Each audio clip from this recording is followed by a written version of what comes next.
नमस्कार दोस्तों, स्वागत है आपका टेक्नो डिफेंस अपडेट पे। तो दोस्तों, कुछ समय पहले चीन ने एक ऐलान किया था कि वे फिलिस्तीन के साथ में अपने मिलिट्री कोऑपरेशन को बढ़ाएंगे। उनके साइबर सिक्योरिटी सिस्टम को इम्प्रूव करने में भी चाइना उनकी मदद करेगा और उनकी मिलिट्री के लिए जो क्रिटिकल इक्विपमेंट्स हैं वे भी चाइना के द्वारा उनको प्रोवाइड कराए जाएंगे। तो अगर आप चाइना के इस स्टेप को देखते हैं तो इससे इजराइल के लिए एक डायरेक्ट खतरा खड़ा होता है, क्योंकि इजराइल आतंकवाद से लड़ने के लिए हर दिन फिलिस्तीन के अंदर जो एयर स्ट्राइक्स है उनको अंजाम देता रहता है और इससे पहले उनको यहाँ पर काफ़ी सारा जो डाटा है वो भी कलेक्ट करना पड़ता है। तो इससे इजराइल के लिए काफ़ी ज़्यादा बड़ा खतरा यहाँ पर खड़ा होता है। इसके बाद अगर आप चीन के इस स्टेप को देखते हैं तो उस समय माना जा रहा था कि चीन ने ये स्टेप इसलिए उठाया है क्योंकि इजराइल ने चीन के खिलाफ भारत का खुला समर्थन किया था। इसके बाद अगर आप भारत के साइबर सिक्योरिटी सिस्टम को देखते हैं तो आज की तारीख में भारत का जो साइबर सिक्योरिटी सिस्टम है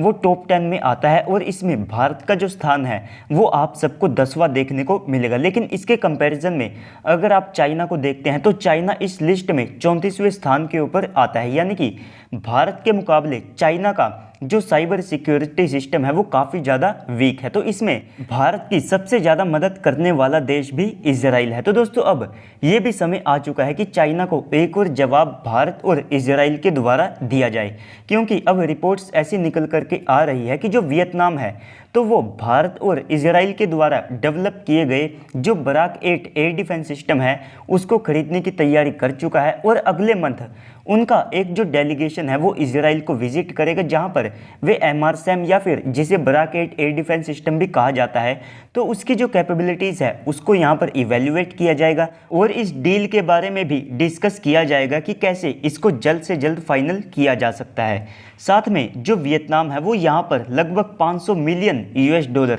अगर आप भारतीय करेंसी की बात करते हैं तो लगभग 4000 करोड़ लगाने के लिए तैयार है, ताकि वे बराक 8 या फिर जिसे एमआरसैम भी कहा जाता है इस एयर डिफेंस सिस्टम को भारत और इजराइल से खरीद सके। इसके बाद वे चाहे तो यहाँ पर इसके लैंड वेरिएंट को खरीदें या फिर इसके नेवल वेरिएंट को। ये दोनों ही एयर डिफेंस सिस्टम, इनका जो टोटल एयर डिफेंस सिस्टम है तो उसकी ज़बरदस्त मजबूती को बढ़ाने वाले हैं, क्योंकि जो बराक 8 एयर डिफेंस सिस्टम है तो ये 500 मीटर से लेकर के लगभग माना जाता है कि 100 किलोमीटर तक अपने जो टारगेट है उनको डिस्ट्रॉय करने में सक्षम है। और अगर आप चीन को देखते हैं तो आप सबको चाइना के पास में जो मिसाइल्स हैं तो वे एक बड़ी संख्या में देखने को मिलेगी, लेकिन अगर आप इस एयर डिफेंस सिस्टम की बात करते हैं तो इजराइल पहले ही इसके खिलाफ जो सुपरसोनिक मिसाइल्स हैं उनको भी टेस्ट कर चुका है और वहाँ पर उनको अच्छे खासे जो रिजल्ट है वे देखने को मिले थे। साथ में जो बराक 8 एयर डिफेंस सिस्टम है ये सी स्कीमिंग मिसाइलों को भी रोक सकता है, क्योंकि इसका इस्तेमाल इंडियन नेवी के द्वारा